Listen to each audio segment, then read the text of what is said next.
तदीयोऽस्मि धुंधकारीति नामतः स्वकीयेनैव दोषेण ब्रह्मणत्वं नाशितं मया। अपने स्वयं के दोष के कारण मेरा ब्रह्मणत्व जो है नष्ट हो गया। मेरा स्वयं का क्या दोष है कि मैंने अपनी मैया को, धुंधली जो मेरी माँ थी, उस माँ को मैंने सताया। सकीये नैव दोषेण, ये सबसे बड़ा दोष है। अब एक बात जो है समझ में आता, धुंधली ने तो धुंधकारी को जन्म नहीं दिया, तो माँ कैसे हो गई? तो आपको बता दें कि जन्म देने वाली माँ ही माँ नहीं है, बल्कि पालन पोषण करने वाली माँ भी सर्वश्रेष्ठ है। माँ तो माँ है, जन्म देने वाली माँ तो महान है, लेकिन पालने वाली जो माँ है वो धुंधली उससे भी महान है। धुंधली अपने कर्म में भले ही कुछ रहे, लेकिन बच्चे को पाला था। धुंधकारी को पाल पोष के बड़ा तो किया था। धुंधकारी पश्चाताप करता है, स्वकीये नैव दोषेण, अपने स्वयं के दोष के कारण मेरा ब्रह्मणत्व नष्ट हो गया। तो हो भ्राता अहो बंधो कृपा सिंधो भ्रातर माम सुमोचय। इसलिए हे भैया मेरी मुक्ति करिए, मैं मुक्ति पाना चाहता हूँ। कैसे होगी आपकी मुक्ति? मैं कुछ न कुछ प्रयास करता हूँ। गोकर्ण जी महाराज ने अपने भाई धुंधकारी को प्रेत योनि से मुक्ति देने के लिए संतों के पास गया, साधुओं के पास गया, महात्माओं के पास गया, बड़े बड़े वक्ताओं से मिले। क्या करना चाहिए किसी को समझ में नहीं आया। अंत में जो है, अंत में गोकर्ण जी महाराज ने तप किया। और तपस्या किसका किया? तो है भगवान सूर्य नारायण की तपस्या से। भगवान सूर्य नारायण प्रकट हुए। सूर्य नारायण ने प्रकट होकर के फिर गोकर्ण जी महाराज से कहा कि गोकर्ण जी महाराज, आप अपने भाई को प्रेत योनि से मुक्त देने के लिए सत्कर्म करिए। कौन सा सत्कर्म करूं महाराज? तो कहे भागवत से बड़ा कोई सत्कर्म है। ये ज्ञान यज्ञ है, और इस ज्ञान यज्ञ के माध्यम से आप अपने भाई को प्रेत योनि से मुक्त कर सकते हैं। तो भगवान सूर्य नारायण की कृपा से यह तेज, यह ज्ञान का कुंज गोकर्ण जी महाराज के भीतर में आया। देखिए सूर्य दो प्रकार के सूर्य। कौन सा सूर्य? एक सूर्य वो है जो सारे संसार में जो है प्रकाश फैलाता है, और दूसरा सूर्य वो है जो भीतर से प्रकट होता है।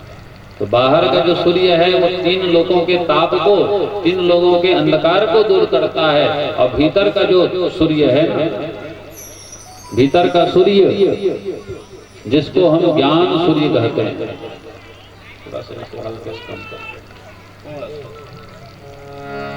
जिसको ज्ञान सूर्य कहते हैं, भीतर का सूर्य जो हमारे भीतर में है, इसको कहते हैं भीतर की प्रज्ञा। तो भीतर के प्रज्ञा को जागृत किया गोकर्ण जी महाराज ने, और भीतर के प्रज्ञा को जागृत करने के बाद अपने भाई के निमित्त में जो है श्रीमद् भागवत की पूरी कथा का वाचन स्वयं किया। अपने भाई को मुक्त करने के लिए श्रीमद् भागवत की कथा का वाचन किया। भाई को बिठाया, धुंधकारी को बिठाया, बिठाने के लिए एक जगह बनाया। कौन सा जगह? तो कहे 7 गठान का बांस।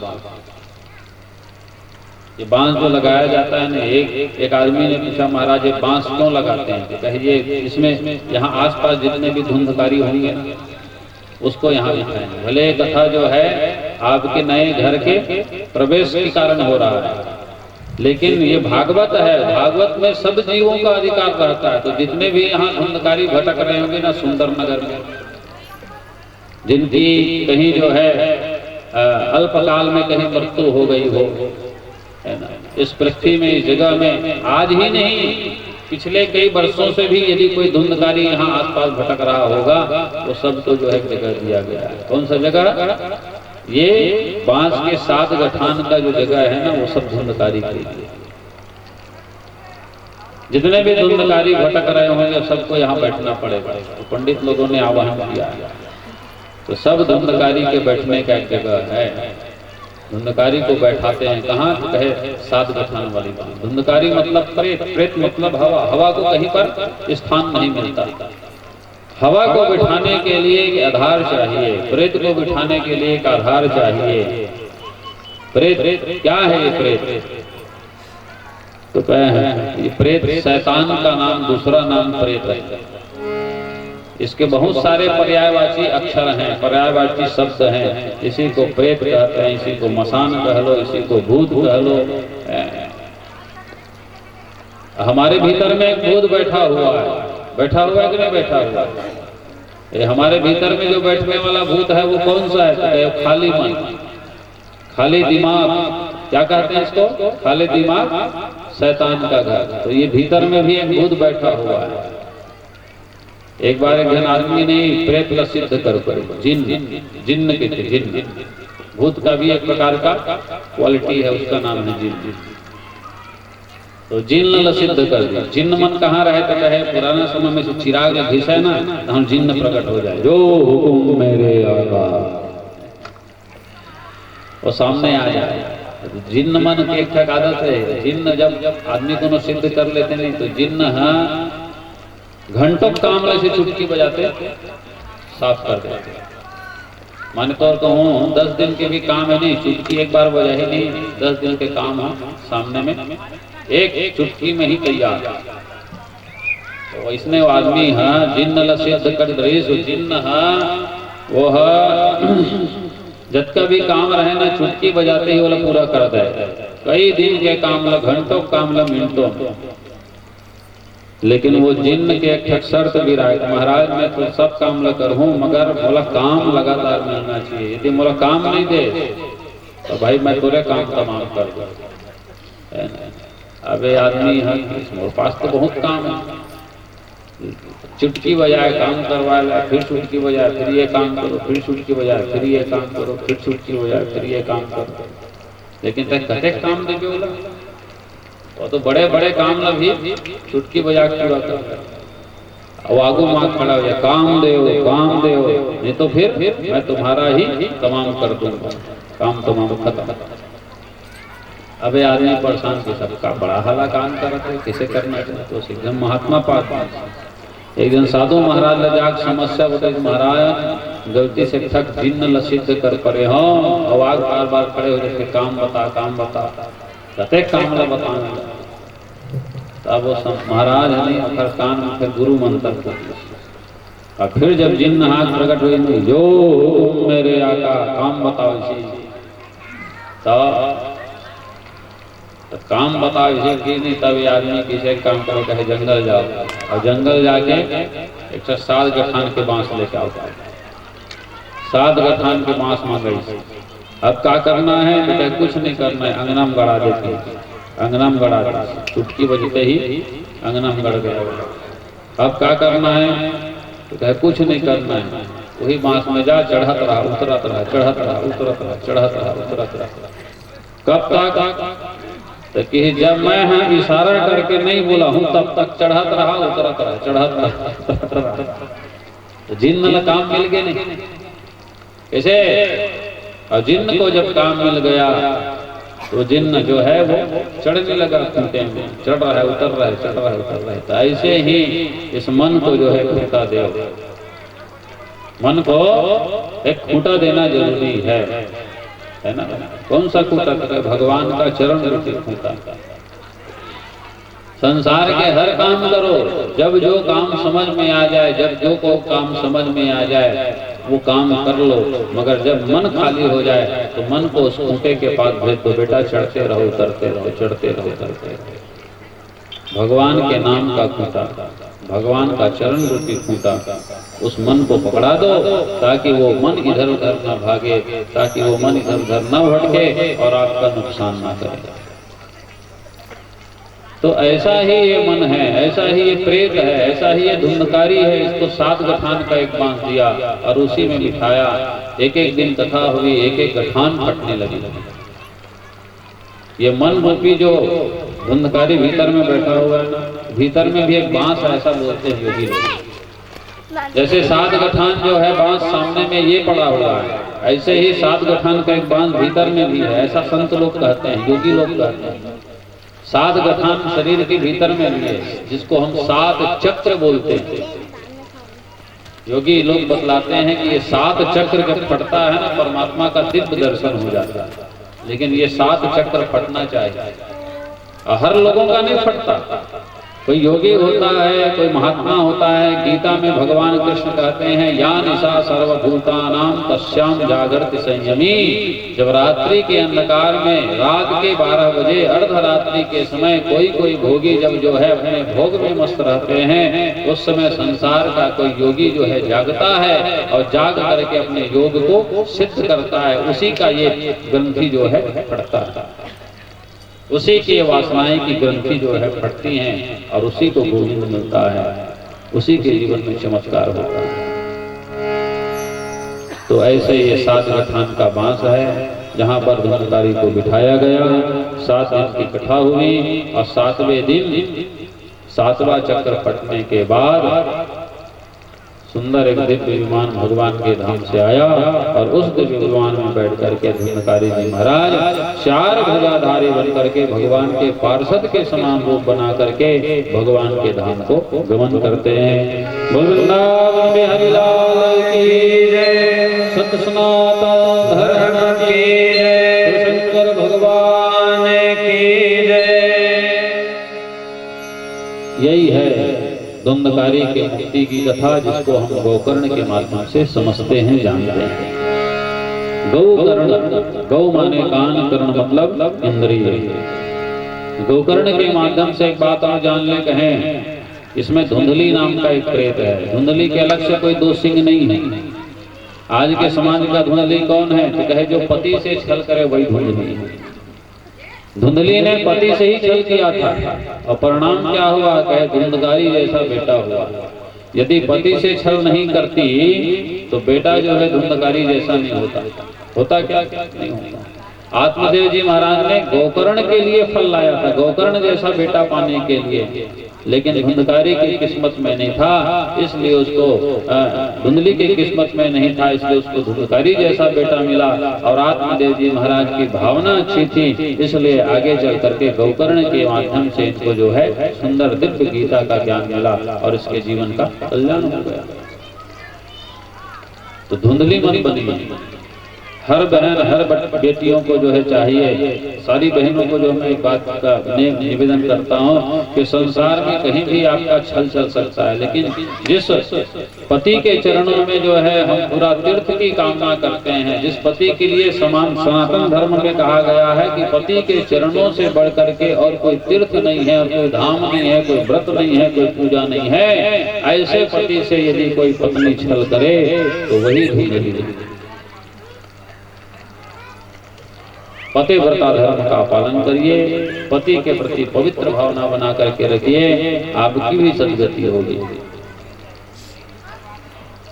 मन को हमेशा जो है अच्छा बना करके रखिए, क्योंकि मन ही धुंधकारी है और मन ही गौकर्ण है। बुरे में फंस गया तो धुंधकारी और अच्छे में यदि रमा हुआ है तो गौकर्ण है।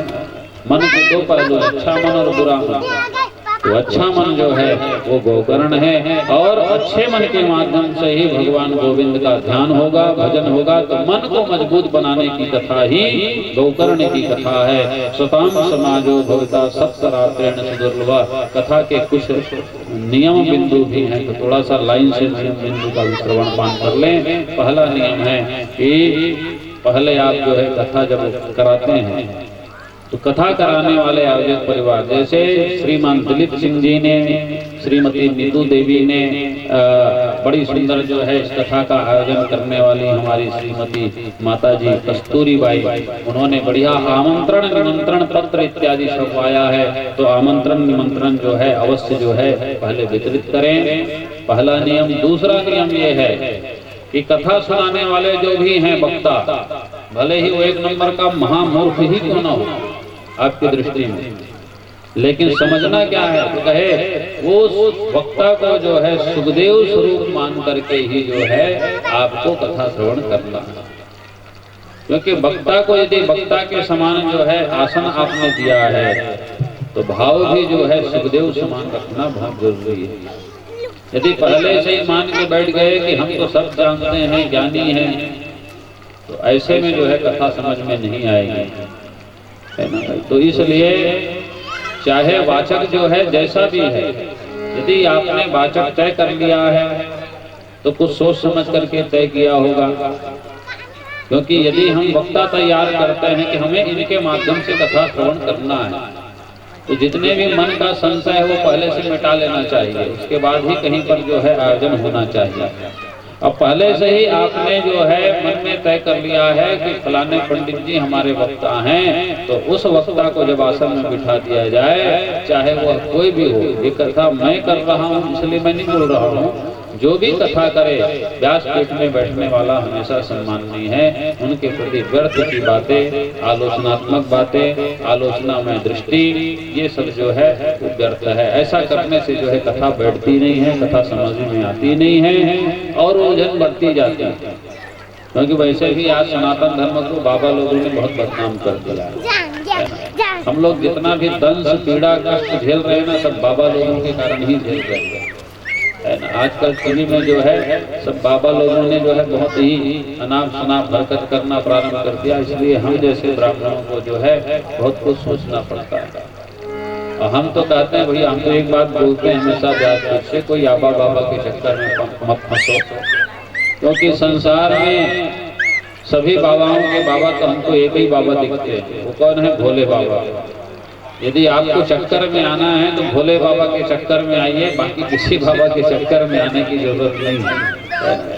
समाज का कल्याण, संसार का कल्याण एक ही बाबा के माध्यम से हो सकता है, और वो है भोले बाबा।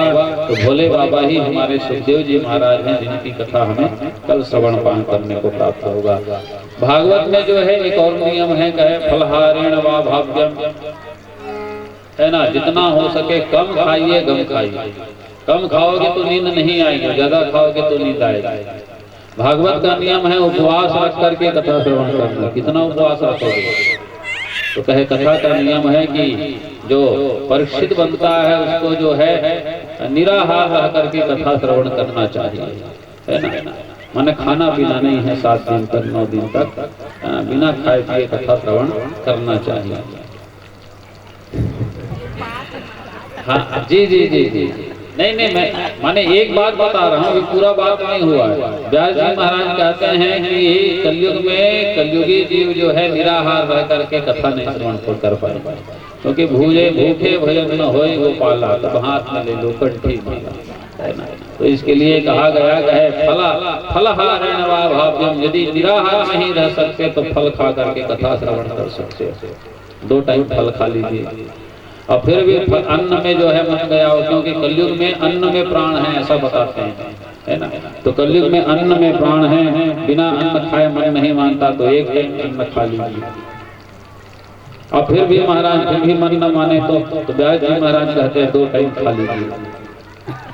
और फिर भी मन न माने तो महाराज व्यास जी महाराज कहते हैं फिर बार बार खाइए। हो भोजनम तो वरम मन्ये कथा श्रवण कारकम उपवासो नवो प्रोक्तः। व्यास जी महाराज कहते हैं ऐसा उपवास जो है वो श्रेयस्कर नहीं है कि आपका देह कथा में बैठा हुआ है और आपका मन जो है वो राम रसोई में डूबा हुआ है। तो इसलिए जितना खाना है उतना खाइए, लेकिन भाव से कथा श्रवण करिए। केवल उतना ही खाइए जितना खाने के बाद आपके भीतर में आलस्य पैदा न हो। लेकिन ये नियम आम श्रोता के लिए है भाई, जो परीक्षित बनते हैं उसके लिए तो केवल एक ही नियम है कि वह निराहार रह करके कथा सुने, फल खा करके कथा सुने, श्रवण करें, एक समय भोजन करके कथा श्रवण करें। और जो माता या जो बहन किसी कामना से कथा सुनती है ना कि मुझे ये चाहिए, ऐसी कुछ बहनों की इच्छा होती है, क्योंकि कथा 3-4 दिन जब निकलता है ना तो कोई बहन आ जाती है, महाराज फलाना समस्या है, ठिकाना समस्या है, अमका है धमका है, 3 तमाशा है।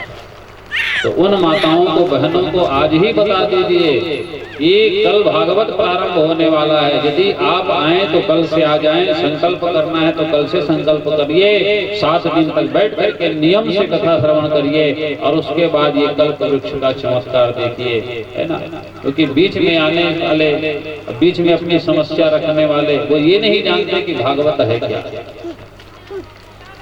भागवत वो कल्प वृक्ष है जो मांगोगे मिलेगा दिलदार से मगर प्यार से, दुआओं में अपनी असर चाहिए। ये संत लोग बतलाते हैं, महंत लोगों ने ऐसा बताया है कि भागवत कल्प वृक्ष है कल्प वृक्ष माने कल्पना के अनुसार फल देने वाला, जो आपके मन में विलासा है उस अभिलाषा के अनुसार फल देने वाला यदि कोई ग्रंथ है, यदि कोई पुराण है तो वह है श्रीमद् भागवत महापुराण।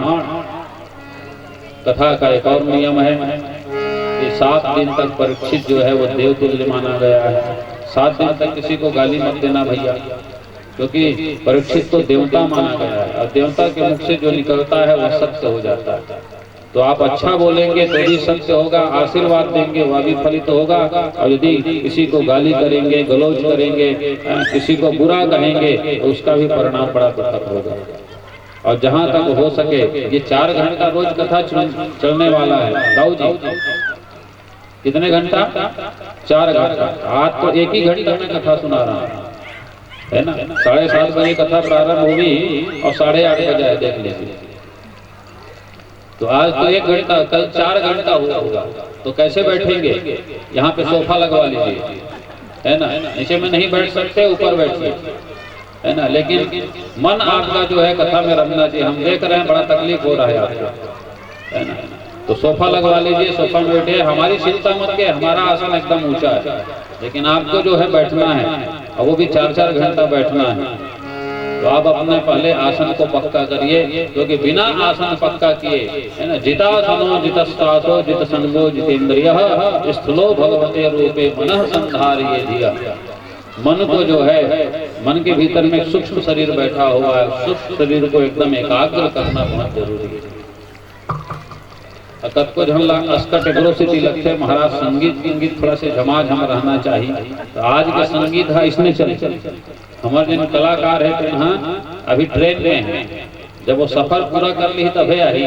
अब काले उखर जिन्हें आसन है जन्हियों में, तब चली तू हम उनके झमाझम। और तुम मन कहू महाराज वृंदावन से का झांकी वाले दूध वाले, हम झांकी वाले भी दूध वाले व्यवस्था तुम्हारे करेंगे, है ना।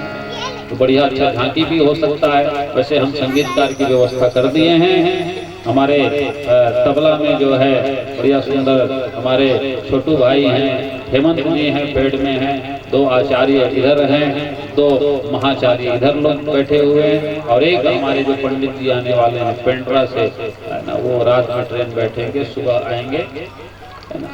तो इतने लोग जो है वो आने वाले हैं। और कल से जो है संगीत में आपका भागवत जो है प्रारंभ होगा।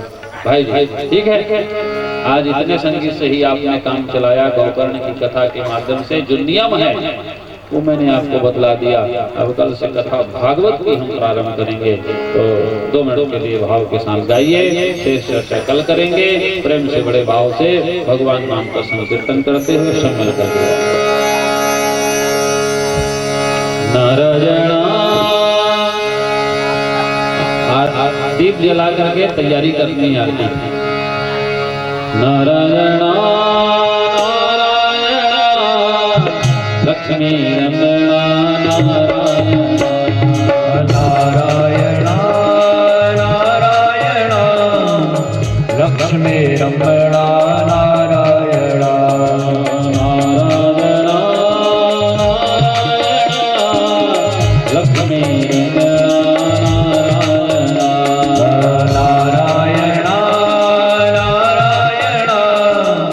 लक्ष्मी रमणा नारायण लक्ष्मी रमणा नारायण मेरो लक्ष्मी रमणा नारायण लक्ष्मी रमणा नारायण मेरो लक्ष्मी रमणा नारायण नारायण नारायण लक्ष्मी रमणा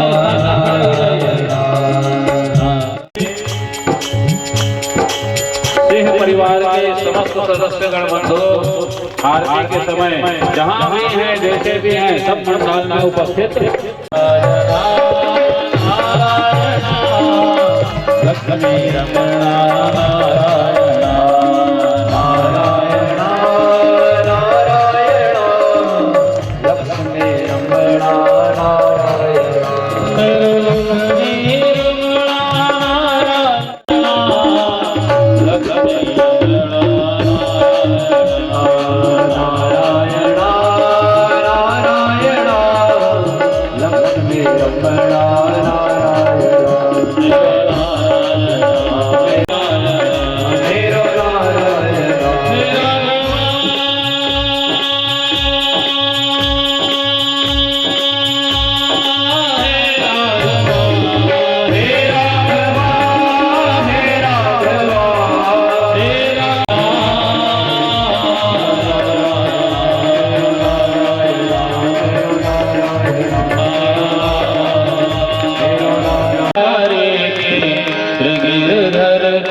सभी प्रसाद लेकर के ही सौभाग्य है।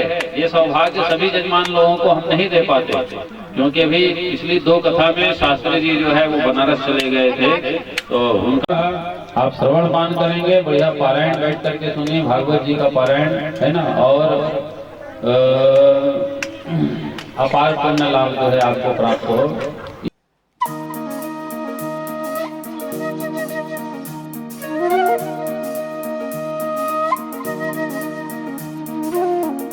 श्रीमन नित्य निकुंज बिहारिणे नमः। श्री बिहारी बिहारिणी जो जयति, श्री स्वामी हरिदासो विजयते तराम। ब्रजमंडल की जो अधिष्ठात्री देवी हैं वो हमारी श्यामाजू श्री राधा रानी है। जो ब्रजमंडल 84 कोस में फैला हुआ है, जिसमें कि श्री राधा रानी का हृदय स्वरूप हमारा श्रीधाम वृंदावन है। तो आइए मेरे साथ मिलकर युगल छवि का ध्यान।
बोलिए बांके बिहारी लाल की जय। सत्य सनातन धर्म की जय। शिव संगेश्व विज्ञ स्वराट तेने ब्रह्म हृदय आदि कवये मोहयन्ति यत सूरयः।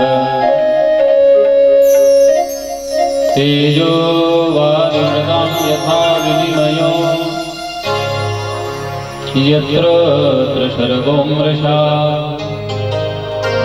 भावनाश्रयेण सदा निरस्तकुहकं सत्यं परं धीमहि। जो सत्य है, जो परम धीमहि धारण करने योग्य है, उस सत्य को हम लोग धारण करें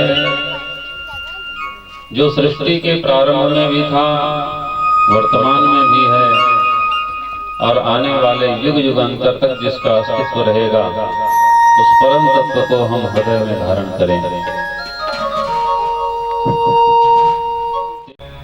मृदा अर्थात मिट्टी, तेजो वारे मृगाम, जो तीन रूपों में पूरे संसार में व्याप्त है, जो स्थूल रूप से हमें दिखाई पड़ता है। वैसे तो 5 तत्व हैं, लेकिन आकाश और वायु जो है वो जो है हाथ में पकड़ में नहीं आता, पकड़ में 3 तत्व ही आता है, तेजो वार मृगा। तो उस तेज में उस परमात्मा को प्राप्त करने के लिए जो विधान बताया वो भागवत है। धामना स्वेन सदा निरस्तकुहकं सत्यम परम धीमहि। और वो कौन है? तो कहे वो सत्य स्वरूप है। भागवत का सबसे पहला श्लोक उस सत्य स्वरूप परमात्मा को अपने हृदय में धारण करें, ऐसा जो है इस प्रथम श्लोक से व्यास जी महाराज लिख रहे हैं। सत्यम परम धीमहि, वो किस नाम से है, इस नाम का वर्णन यहाँ पर नहीं किया। भागवत में पहले श्लोक में जो है वर्णना किया जा रहा है और ये भी कहा जा रहा है कि जो भागवत के मुख्य नायक हैं वो कौन है।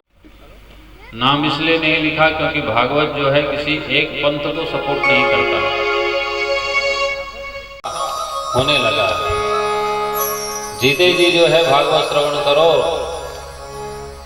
मरने के बाद तो जो है हमारे नाम से कोई भागवत होगा, हमारे पुत्र लोग कराएंगे, हमारे संतान लोग करवाएंगे, वो अलग विषय है। लेकिन जीते जी यदि जीवन में भागवत उतर जाए तो मरने के बाद भागवत मिले न मिले कोई बात नहीं।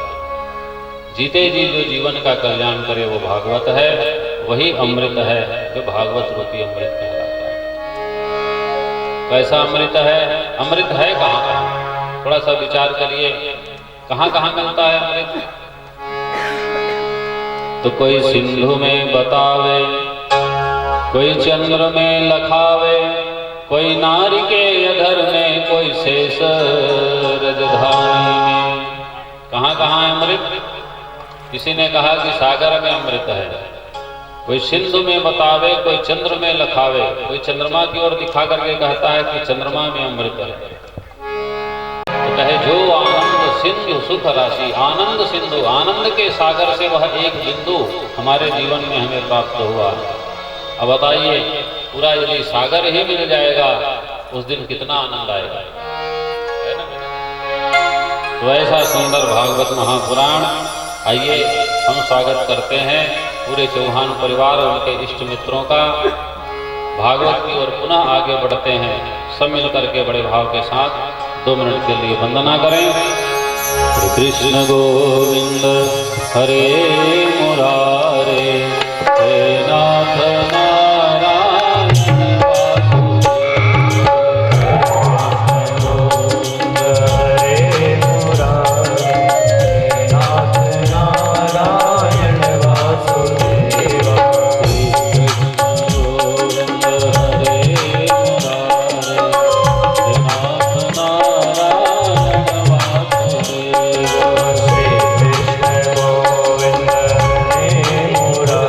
Hare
एक जन आदमी गंगा नहाए बर किस नहीं पानी नीचे छूट दे किस कार्तिक के महीना है।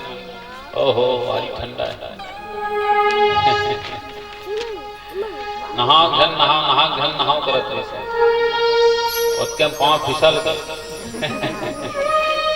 और छूट देखा तो पानी ला नहाओ घन नहाओ पानी है गोड़ फिसल के नहीं सीधा गंगा में जाके गया होती पर ले इधर मंडली मनाओ हरे कृष्ण घूमन नहाए बार आवत झुंड के तो बोला देखिस ना तहां ले पानी में जेना भर के गिरे नहीं जन हर हर गंगे करे हर हर गंगे मैंने दिखाया बात ओकरे से कहावत बनी गिर पड़े तो हर हर गंगे।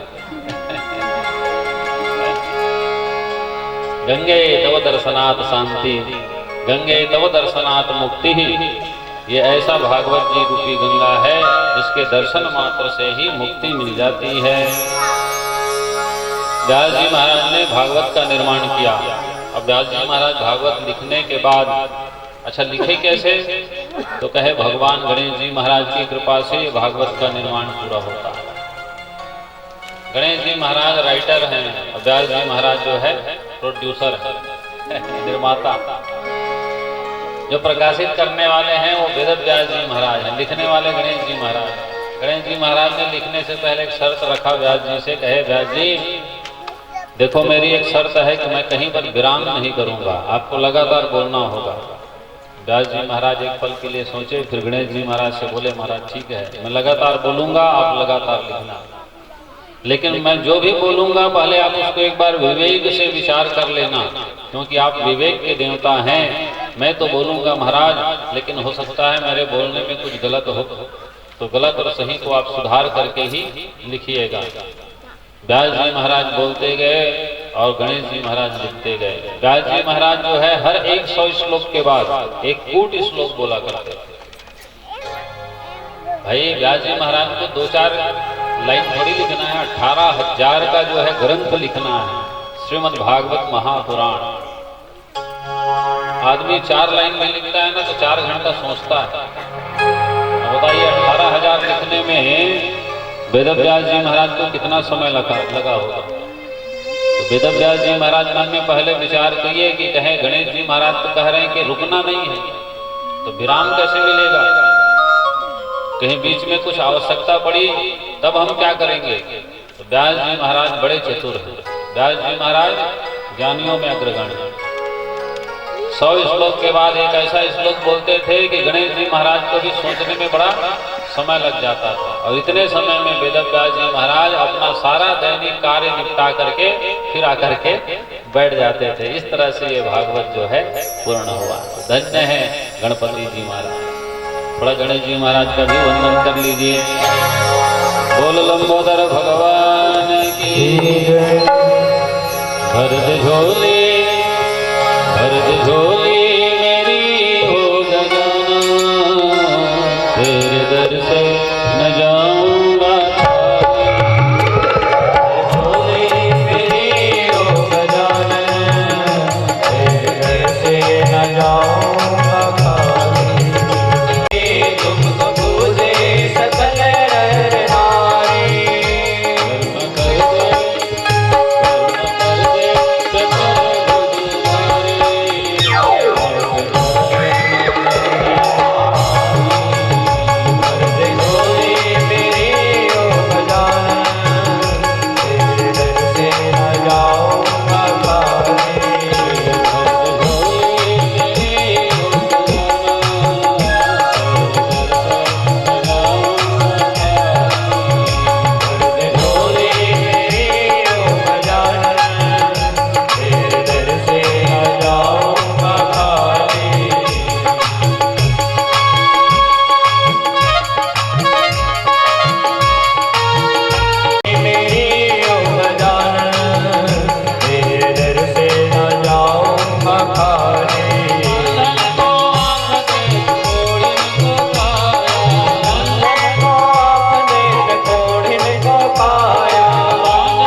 वक्रतुंड महाकाय कोटिसूर्य समप्रभ निर्विघ्नं कुरु मे देव सर्वकार्येषु सर्वदा।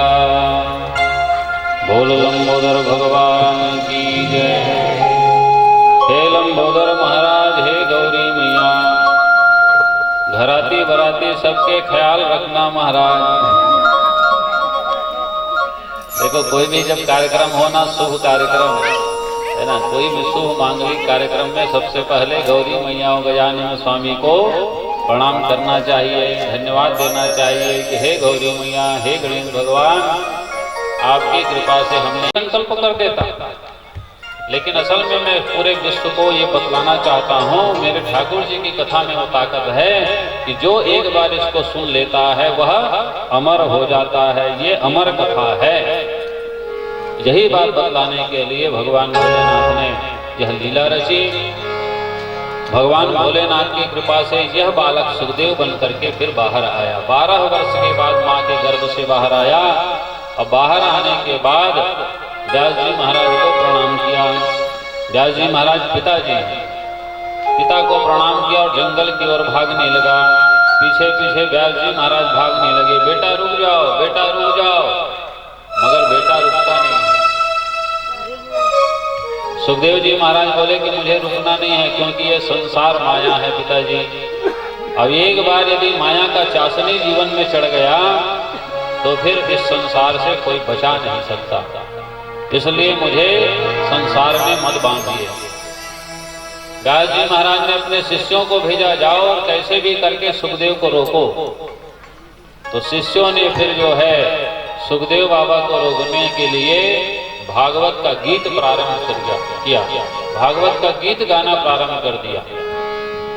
एक श्लोक सुनाए, फिर दूसरा सुनाए, फिर तीसरा सुनाए। ऐसे करते करते भागवत रूपी श्लोक का गीत गाते गाते गाते गाते सारे शिष्य सुखदेव जी स्वामी को रोकने के लिए पीछे पीछे दौड़ रहे थे। भागवत का अचानक एक श्लोक शिष्यों ने गाया कि बरहा पीड़म नटवर बपुः कर्णयोः कर्णिकारम्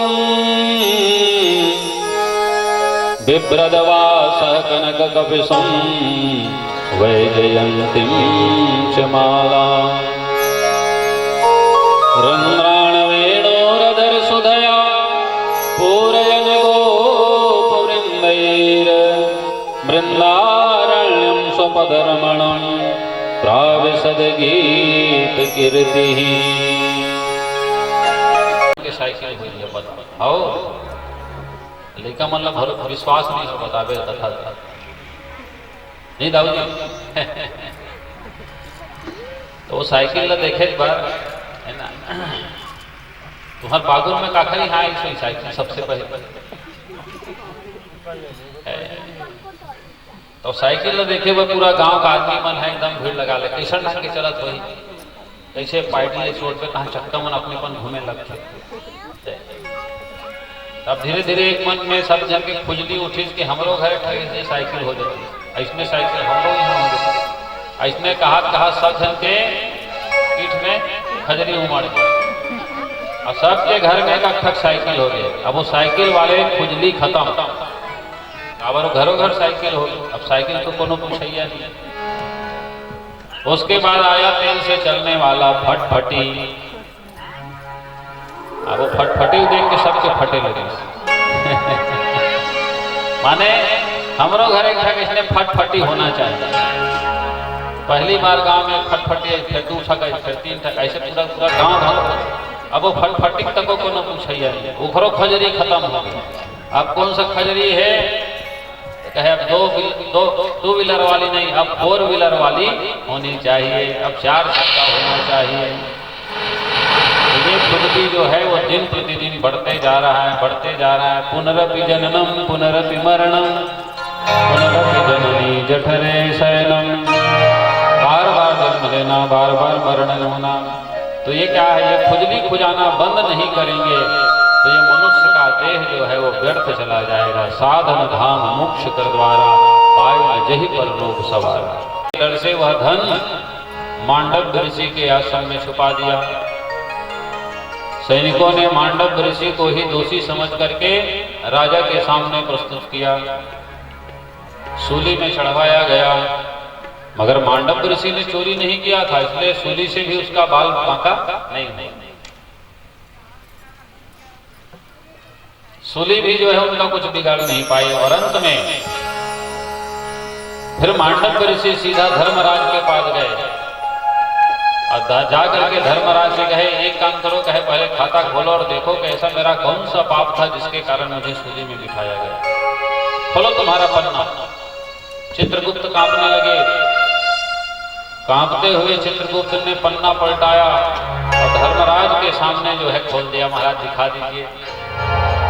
धर्मराज ने चित्रगुप्त का खोला हुआ वह पन्ना मांडव ऋषि को दिखाया। कहे महाराज, दरअसल जब आप 3.5 वर्ष की अवस्था में थे तो आपने एक चींटी को जो है कांटे से चुभा चुभा करके बड़ा पीड़ा दिया है, कष्ट दिया था, इसलिए आपको सूली में चढ़ाने का आदेश हुआ। लेकिन चूंकि आप अपराधी नहीं थे इसलिए सूली से जो है आपका बाल बांका नहीं हुआ और इस पाप के कारण जो है आपको ये सूली में थोड़ी देर के लिए बैठना पड़ा। मांडव ऋषि ने कहा, अरे 3.5 साल का बालक तो भगवत स्वरूप होता है, ये तुम्हारा कैसा न्याय शास्त्र है? 3.5 साल के उम्र में किए हुए पाप का दंड जो है सूली में बिठा करके दे रहे हो।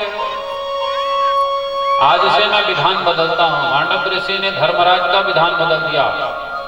कहे सुनो, कहे 5 साल तक के यदि चाहे वो बालक हो चाहे वो कोई भी जीव हो, 5 वर्ष की अवस्था तक यदि उसके हाथ से कोई पाप हो जाता है तो उसका दंड प्रत्यक्ष में नहीं दिया जाएगा। आज से कानून में संशोधन करो।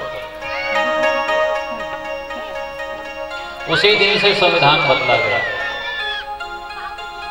5 वर्ष तक का बालक यदि उससे किसी प्रकार का कोई पाप हो जाता है तो 5 वर्ष तक के बालक का वह पाप जो है क्षम्य माना गया है। दंड उसका भी मिलता है, लेकिन उसका दंड किस रूप में मिलता है? तो कहे उसका दंड जो है जागृत अवस्था में नहीं मिलता, उसका दंड जो है स्वप्नावस्था में मिलता है। जैसे अचानक रात में इसे छाती में हाथ रख के इसे सूर्य धोनी तो अचानक जिन्हें सपना आना चालू हो जाते नहीं, बड़ा खतरनाक सपना। और सपना में आदमी जेल हो जाते, सपना में आदमी कखरो मर्डर कर देते, सपना में आदमी है ना ओखर मुड़ी कटा जाते, नाना प्रकार के जो है नहीं जो भी सपने में जो हम माने अपराध करते हैं या सपने में जो है उस अपराध का दंड हम भोगते हैं, वो कौन सा अपराध है? कहे वो अपराध है जो हमने पौगंडावस्था में किया है। 5 वर्ष के भीतर तक का जो अपराध होता है उसका दंड जो है स्वप्न में मिलता है, स्वप्न में प्राप्त होता है। और धर्मराज ने चूंकि गलती किया था इसलिए मांडव ऋषि ने धर्मराज को श्राप दिया, तुमने बिना वजह मुझे जो है सूली में चढ़वाया, इसलिए मैं श्राप देता हूं, तुम पृथ्वी पर मानव बन करके जाओगे। और वही धर्मराज जो है पृथ्वी पर मानव बन करके आया और धर्मराज युधिष्ठिर के नाम से विख्यात हुआ, जो 5 पांडवों में सबसे बड़े थे। धर्मराज युधिष्ठिर जी महाराज परम भागवत है। तो लड़ाई लड़ना है तो ठीक ठीक लड़ो, दादाजी कहे। और यार लड़ाई नहीं करना है तो बता दो, कहे स्पष्ट। अब नाती और दादाजी में तो चलता है। तो दुर्योधन ने जो है भीष्म पितामह से कहा, यदि नहीं लड़ना है तो साफ साफ कह दो, है ना, घर में बैठो, क्योंकि खाते हमारा हो और आशीर्वाद पांडवों को आप देते, अच्छी बात नहीं। आप देशद्रोही हैं। किसी देशभक्त को कोई देशद्रोही बोल दे उनको बड़ा बुरा लगता है। भीष्म पितामह ने भी उसी समय कसम खाया। दुर्योधन तो ऐसा कह रहा है तो कल का युद्ध निर्णायक युद्ध होगा, मैं कसम खाता हूं कल या तो पांडव रहेंगे या मैं रहूंगा। पूरे क्षिति जल पावक गगन समीरा, पूरे पंचतत्व को साक्षी मान करके भीष्म पितामह ने संकल्प कर दिया। और दुर्योधन ये तो चाहता था कि कैसे भी करके दादाजी को चीड़ चढ़े और दादाजी कसम खाए, क्योंकि कसम खाने में नंबर 1 ही है ना। और भीष्म पितामह ने कसम खा ली। दुर्योधन ने पूरा शिविर में हल्ला कर दिया, कल पांडव का आखिरी दिन है, कल पांडव का आखिरी दिन है, कल पांडव नहीं बचने वाले। रात का समय था, 12 बज गए, 1 बज गए, 2 बज गए, भगवान कृष्ण के आंखों में नींद नहीं। क्यों? क्योंकि भगवान कृष्ण चिंतातुर हैं, कल क्या होगा, कल क्या होगा, मेरे पांडव को मैं कैसे बचाऊं, अर्जुन को के प्राण रक्षा में कैसे करूं। पांडव के शिविर में गए, आधी रात के समय लगभग 3 बजे हुए थे। सारे पांडव के नाक बज रहे थे, खर्राटे बढ़ रहे थे। युधिष्ठिर को उठाया, भीम भैया को उठाया, भीम उठो। भीम एक तो खाने में जो है अव्वल और सोने में जो है अव्वल। भीम जो है बड़ी देर में उठा, उठने के बाद कहा क्या बात है केशव, पांचों पांडव उठ गए, क्या बात है महाराज के। भगवान कृष्ण कहने लगे तुम लोग सो रहे हो, तुम लोग सो कैसे सकते हो, कल तुम लोगों की मृत्यु होने वाली है, दादा भीष्म ने कसम खाई है, तुम लोगों को पता नहीं है। पांडवों ने कहा पता है, तो फिर तुम लोगों को नींद कैसे आ रही, तुम लोग सो कैसे रहे। पता है भीष्म पितामह ने आज तक जो संकल्प किया है आज तक व्यर्थ नहीं हुआ है, वो पूरा होकर के ही रहा। अब भीष्म पितामह ने संकल्प किया है कि कल या तो पांडव रहेंगे या मैं रहूंगा। उनके बाण के सामने तुम लोग बच पाओगे, कैसे सो रहे हो, चिंता नहीं है, अपने प्राण की चिंता नहीं है तुम लोगों को। पांचों पांडवों ने हाथ जोड़ करके कहा महाराज एक बात बताइए, क्या है, आधी रात का समय है, 2:30 बज गया है रात का, आप यहाँ क्या कर रहे हैं बोले। भगवान कृष्ण बोले कि भाई मुझे तुम लोगों की चिंता है, इसलिए मैं यहाँ आया हूँ तुम लोगों को जागृत करने के लिए, सचेत करने के लिए। पांचों पांडव एक स्वर में कहते हैं महाराज हमें चिंता नहीं अपनी, तुम्हें चिंता हमारी है, हमारी गाड़ी के रक्षक सुदर्शन चक्रधारी है। महाराज आप जाग रहे हैं और आपको अब आगे आगे द्रौपदी पीछे पीछे तो नहीं आए। फिर आगे जब गए ना, भगवान कृष्ण ने द्रौपदी को रोका, द्रौपदी 2 मिनट रुक गए। क्या हुआ भैया, तो कहिए पांव का चप्पल निकाल पहले, बहुत चटर चटर चटर चटर बज रहा है, आवाज बहुत हो रही है। द्रौपदी के पांव का चप्पल भगवान ने निकलवा लिया। द्रौपदी ने चप्पल निकाल दिया, भगवान कृष्ण ने कहा ला मुझे दे, और द्रौपदी के पांव का चप्पल भगवान ने अपने बगल में दबा दिया और द्रौपदी से बोले अब चला गया। वो सामने शिविर है, उस शिविर में जाना है, उस शिविर के भीतर में बाबा जी ध्यान लगा करके बैठे होंगे, बस जाना है और प्रणाम करना है बस। द्रौपदी भगवान कृष्ण की बात मान करके भीतर गई, शिविर में भीतर गई। एक बाबा जी बैठे हुए हैं आंख बंद करके, अपनी ब्रह्म साधना में ली, दादा भीष्म जी महाराज। द्रौपदी भीतर गई, सीधा हाथ जोड़ के प्रणाम किया, दादाजी प्रणाम करती हूँ। बाबा जी ने आशीर्वाद दिया, अखंड सौभाग्यवती भव। दादाजी प्रणाम करती हूँ। फिर से बाबा ने कहा अखंड सौभाग्यवती भव। दादाजी प्रणाम करती हूँ, अखंड सौभाग्यवती भव। दादाजी प्रणाम करती हूँ, अखंड सौभाग्यवती भव। दादाजी प्रणाम करती हूँ। और जब 5वीं बार द्रौपदी ने प्रणाम किया तब दादा भीष्म का माथा ठनक गया। मैंने तो बड़े सवेरे दुर्योधन की पत्नी को बुलाया था, ये 5-5 बार प्रणाम करने वाली कौन आ गया, क्योंकि दुर्योधन की पत्नी 5 बार प्रणाम नहीं कर सकती, तो एक बार में उसके कमर में दर्द होने लगता है। कौन है तो? द्रौपदी उस समय घूंघट में थी। जब दादा भीष्म ने पूछा कौन है, तो द्रौपदी ने अपना घूंघट उठाया। घूंघट उठाने के बाद कहा दादाजी द्रुपद नरेश की कन्या द्रौपदी, 5 पांडवों की पत्नी पांचाली, आपके चरणों में प्रणाम करती हूँ। अखंड सौभाग्यवती भव। बेटा है ना, तुमने तो पूरा महाभारत बदल दिया गया। अब महाभारत के मैदान में होगा वो केवल तमाशा होगा, क्योंकि सारी लीला तो यहीं पर हो गई। कल 5 पांडवों के वध होने थे मेरे हाथ